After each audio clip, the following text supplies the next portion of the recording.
Assim diz a Santa Escritura: agora me alegro nos meus sofrimentos por vocês e preencho o que resta das aflições de Cristo na minha carne, a favor do seu corpo, que é a Igreja, do qual me tornei ministro de acordo com a dispensação da parte de Deus, que me foi confiada em favor de vocês, para dar pleno cumprimento à palavra de Deus, o mistério que esteve escondido durante séculos e gerações, mas que agora foi manifestado aos seus santos. A estes Deus quis dar a conhecer a riqueza da glória deste mistério entre os gentios, que é Cristo em vós, a esperança da glória. Este Cristo nós anunciamos, advertindo a todos e ensinando a cada um em toda sabedoria, a fim de que apresentemos cada pessoa perfeita em Cristo. É para esse fim que eu me empenho, esforçando-me o mais possível, segundo o poder de Cristo que opera poderosamente em mim. Quero que saibam quão grande tem sido a nossa luta por vocês, pelos que moram em Laodiceia e por muitos outros que não me viram face a face. Faço isso para que o coração deles seja consolado e para que eles, vinculados em amor, tenham toda a riqueza da plena convicção do entendimento, para conhecimento do mistério de Deus, que é Cristo, em quem estão ocultos todos os tesouros da sabedoria e do conhecimento. Vamos orar mais uma vez? Senhor, que neste momento o Senhor esteja enchendo o nosso coração da esperança de Cristo, e que o Senhor alegre a nossa vida nessa noite com a Tua palavra. Faça isso para a Tua glória, para o bem do Teu povo, em nome de Jesus, Pai. Amém. Talvez você conhece alguma pessoa que está passando por momentos difíceis, tristeza, sofrimento, apatia, depressão. Talvez você conheça alguém bem próximo de você, ou talvez você mesmo que está aqui essa noite se encaixaria nessa tristeza, nessa apatia, depressão. De acordo com o Ministério da Saúde, a prevalência de depressão ao longo da vida do brasileiro é cerca de 16%. Pra você ter uma ideia, só o ano passado 11% dos brasileiros tiveram algum diagnóstico ou foram diagnosticados com depressão. 11%. E curioso que o dobro desses 11% são mulheres. Será que as mulheres talvez estão sobrecarregadas?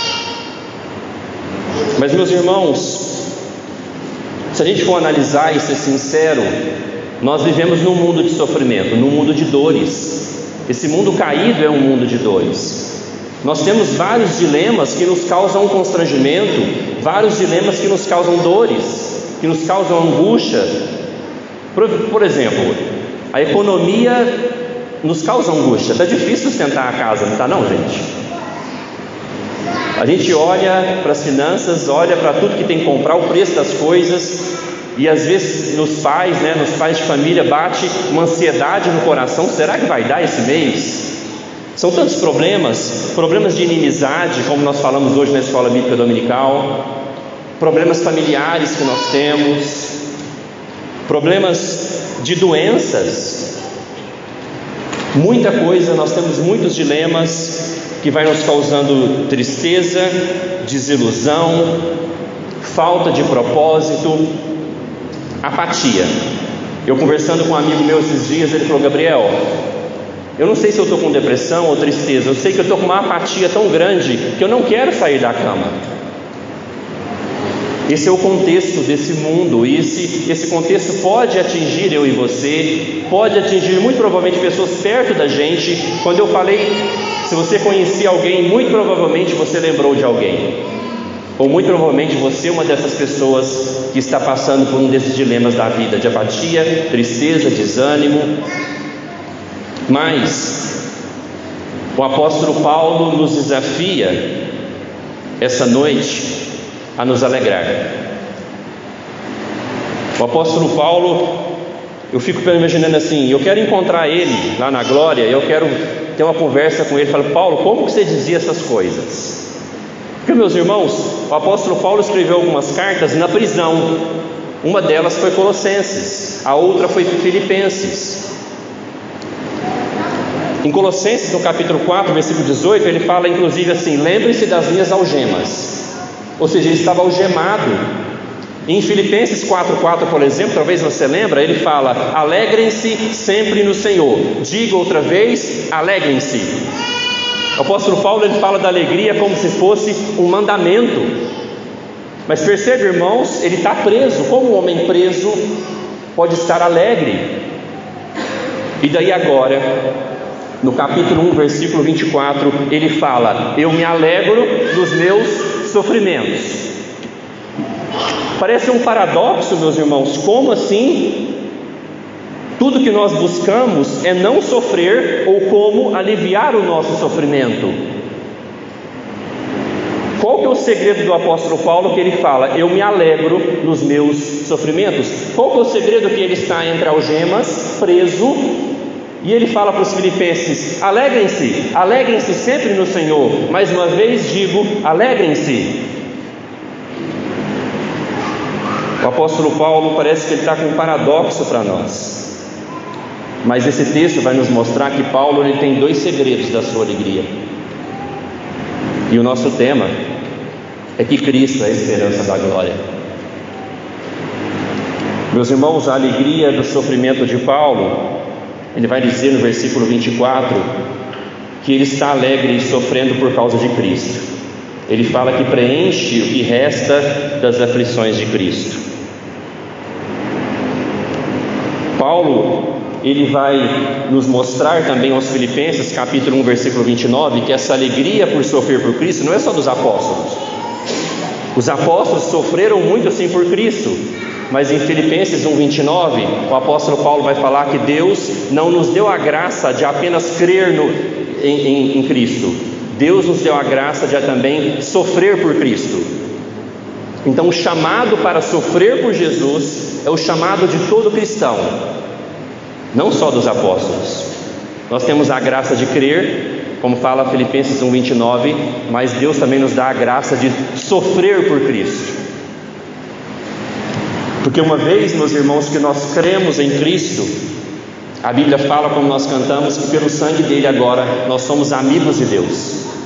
E ao nos tornarmos amigos de Deus, automaticamente o verdadeiro cristão se torna inimigo do mundo, inimigo do seu próprio pecado. Então nós temos inimigos, o próprio pecado que ainda habita em nós, que nós lutamos contra ele, que nós sofremos para não pecar mais, e nós temos ainda a inimizade do mundo. Então um cristão não é chamado só para crer no Senhor Jesus, é chamado também para sofrer por ele. Estava vendo no Instagram há poucos dias um Reels mostrando o testemunho das mulheres mártires dos cristãos que foram mortos pelo ISIS em 2015. Não sei se vocês lembram. Eles amarrados, com as mãos para trás, e daí aquele grupo radical islâmico chamado ISIS falando para eles negarem Jesus. E ninguém negou, e mais de 15 cristãos homens foram mortos, deixando as suas famílias agora viúvas e órfãos. E daí foram entrevistar essas mulheres e perguntando para essas mulheres assim: como vocês estão? E elas falando assim: será que nós não podemos sofrer um pouquinho por Jesus? Jesus sofreu tanto por nós, nós estamos agora perdoando os nossos algozes dos nossos maridos, e nós estamos orando para que eles se convertam. Essas mulheres dando esse testemunho. E eu achei interessante elas falando, será que nós não podemos sofrer um pouco por Cristo? Ele já sofreu tanto por nós. Sofrer, meus irmãos, por Jesus. Inclusive o texto que nós lemos, que eu pedi para vocês lerem, Mateus capítulo 5, de 10 a 12, Jesus fala que sofrer por Jesus é uma bem-aventurança. E Paulo, no versículo 24, além de falar que sofre por Jesus, por aquilo que resta das aflições de Cristo, diz que ele sofre pela igreja.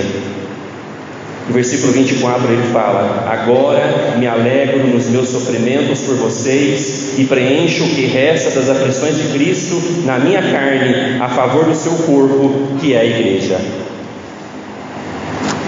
Como assim, meus irmãos? Resta algumas aflições do sofrimento de Cristo pela igreja? A gente tem que tomar cuidado com essa afirmação. Quanto à expiação dos nossos pecados, quanto ao sacrifício de Cristo para nos perdoar, não resta mais nada. O sacrifício de Jesus foi único, perfeito e de uma vez por todas.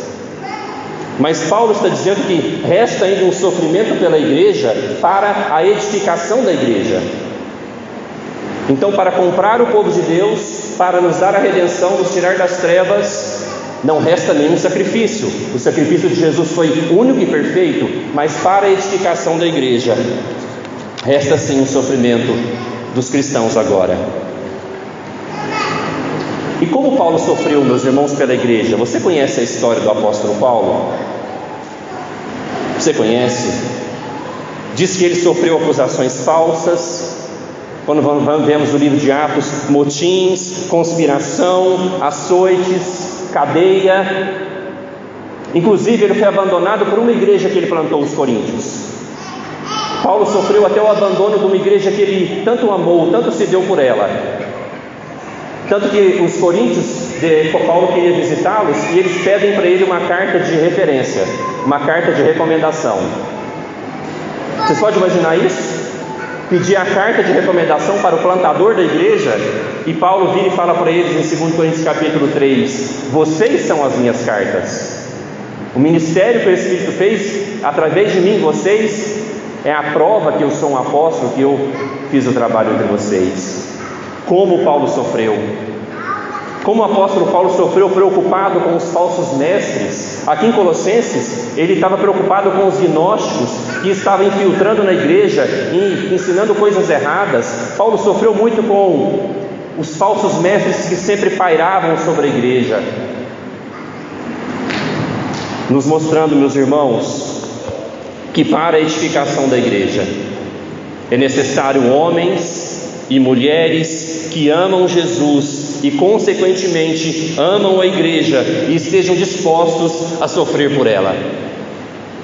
Porque, meus irmãos, quem ama Jesus automaticamente ama a igreja.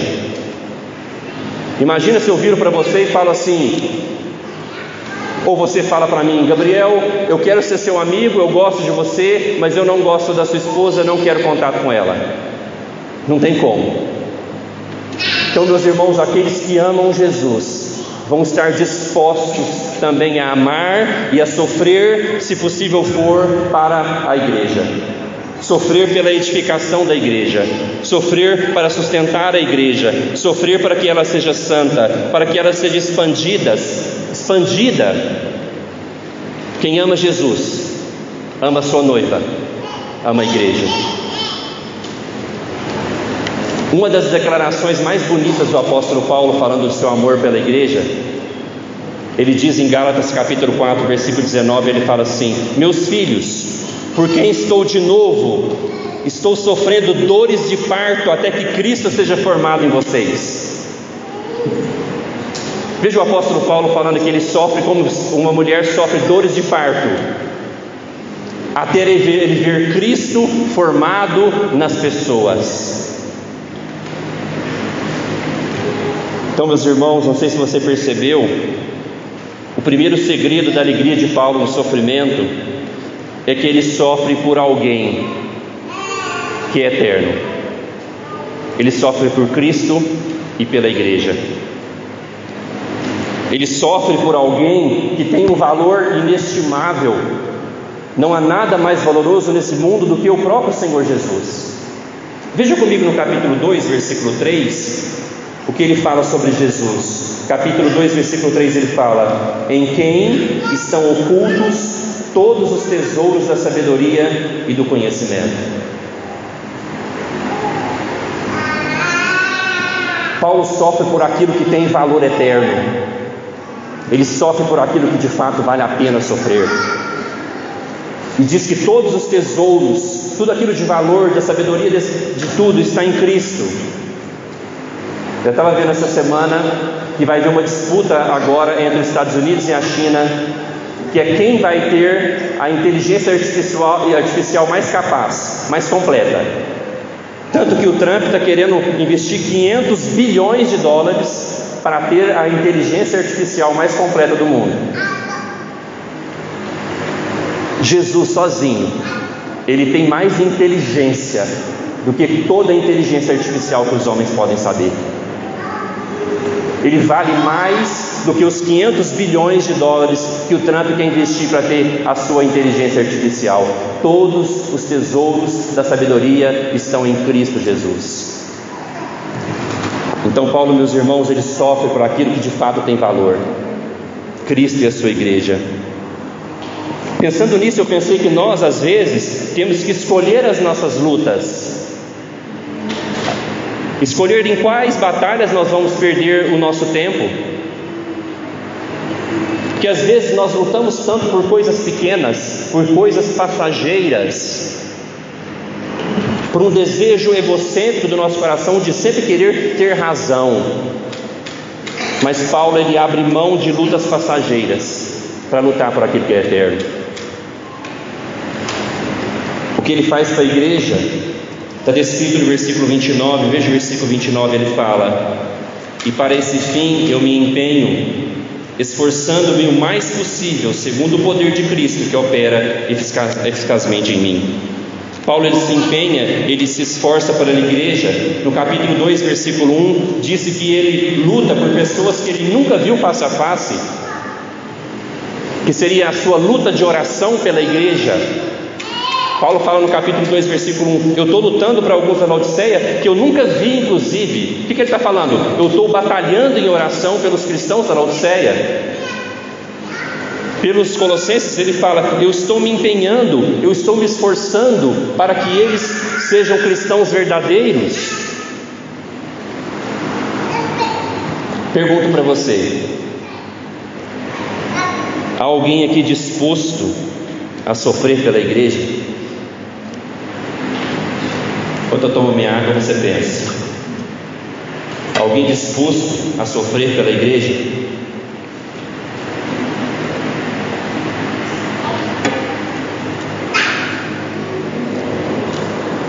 É difícil.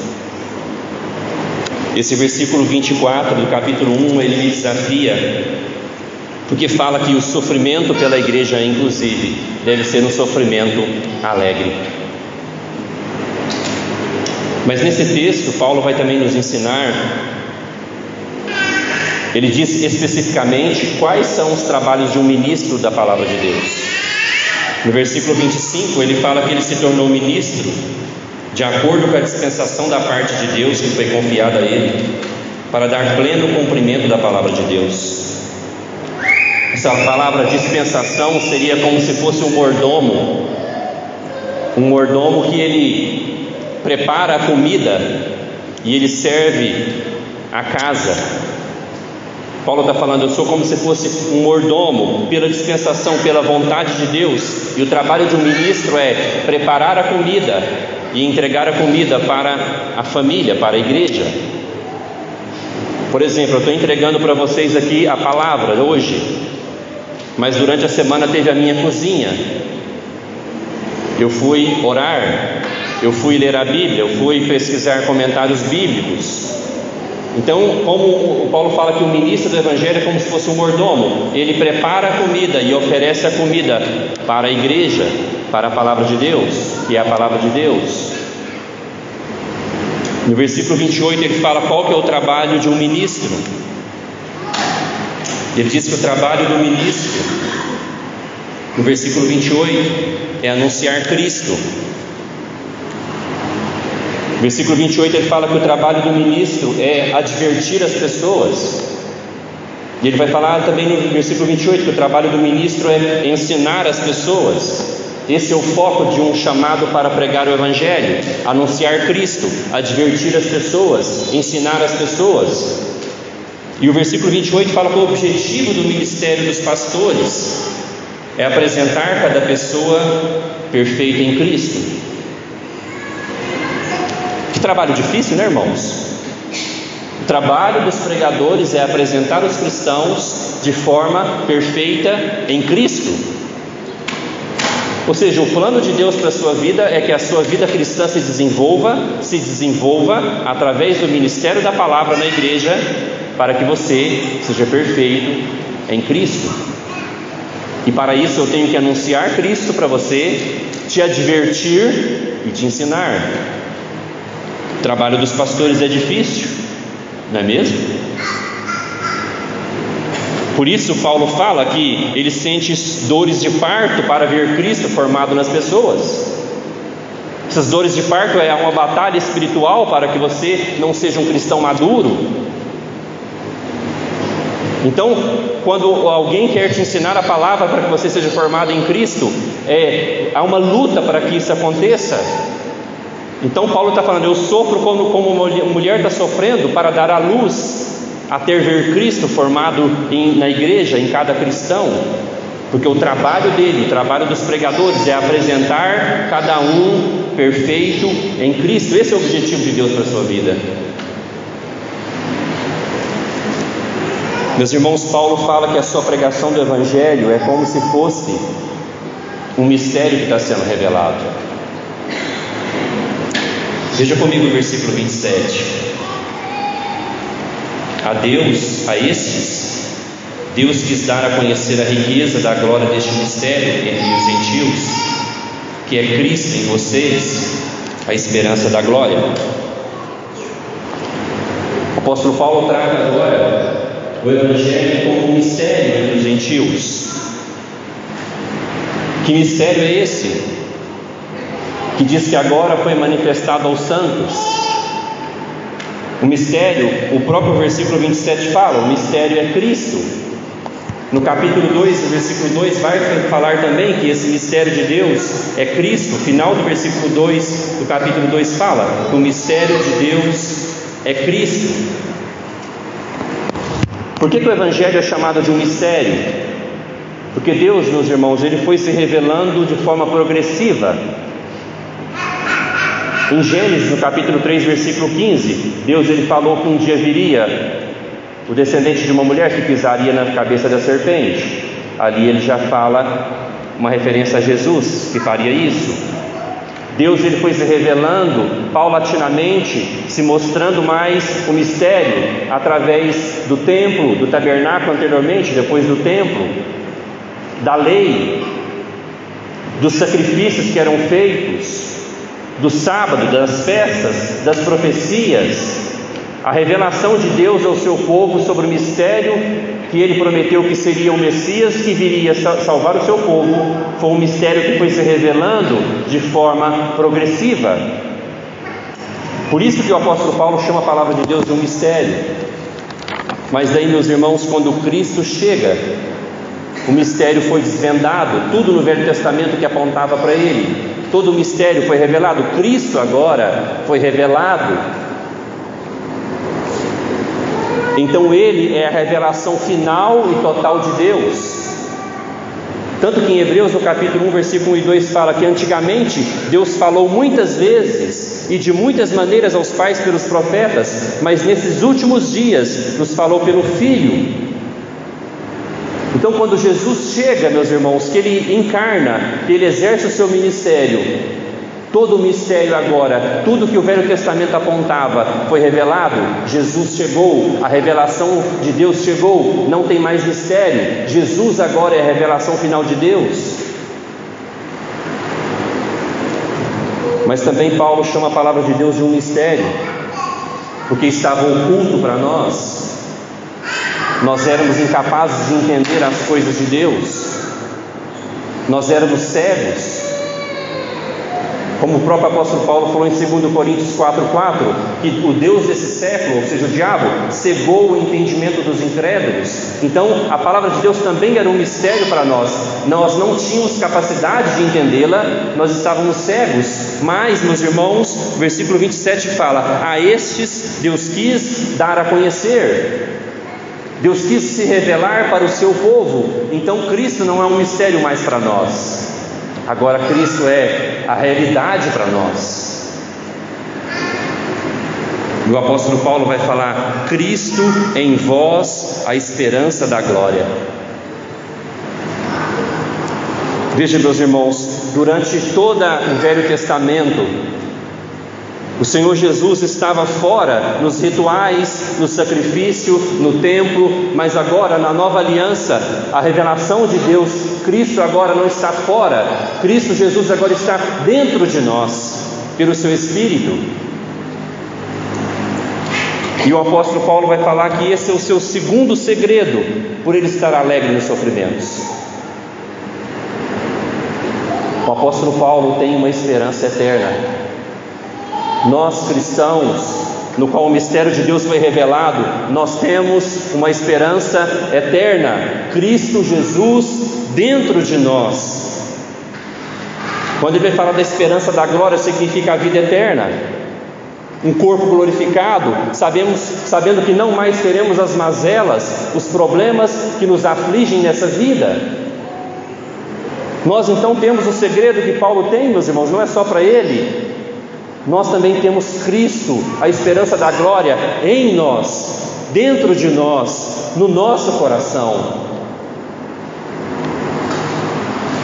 Então ele vai falar, o 2 Coríntios capítulo 4, versículo 17, ele fala: como nós temos Cristo em nós, ele diz: porque a nossa leve e momentânea tribulação produz para nós um eterno peso de glória, acima de toda comparação. Todo sofrimento do povo de Deus, toda tribulação do povo de Deus, ela produz para nós um eterno peso de glória. Então não há comparação aquilo que nós sofremos aqui com a nossa esperança eterna, de Cristo em nós, a esperança da glória. Por isso um cristão, mesmo sofrendo, pode ser alegre, porque nós temos também essa esperança. Meus irmãos, há uma esperança eterna para o nosso sofrimento. Essa esperança nos traz alívio e alegria agora, porque a certeza do eterno, ela deve impactar o nosso agora. A certeza da esperança da glória deve impactar o nosso agora, o hoje, trazendo para nós alívio nesse mundo de dores, e trazendo para nós, sim, alegria em meio aos sofrimentos, alegria em meio às dores. Então, se nós temos Cristo, nós temos a esperança. O mundo todo pode desabar, tudo pode ir de mal a pior na nossa vida, mas se nós temos Cristo em nós, nós temos tudo que nós precisamos. Nós temos a esperança da glória.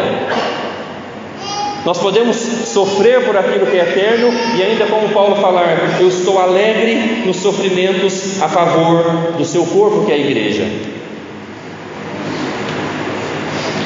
Como nós precisamos dessa palavra, irmãos,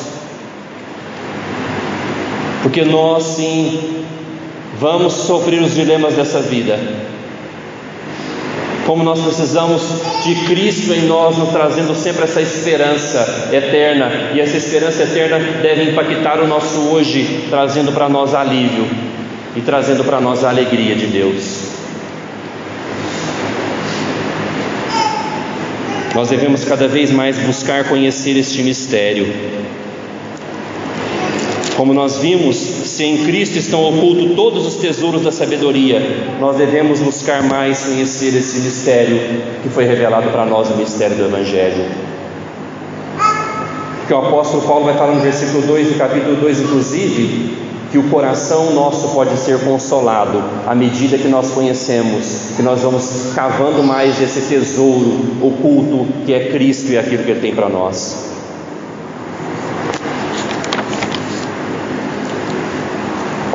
Meus irmãos, talvez você está batalhando as batalhas erradas. Lute pelas eternas.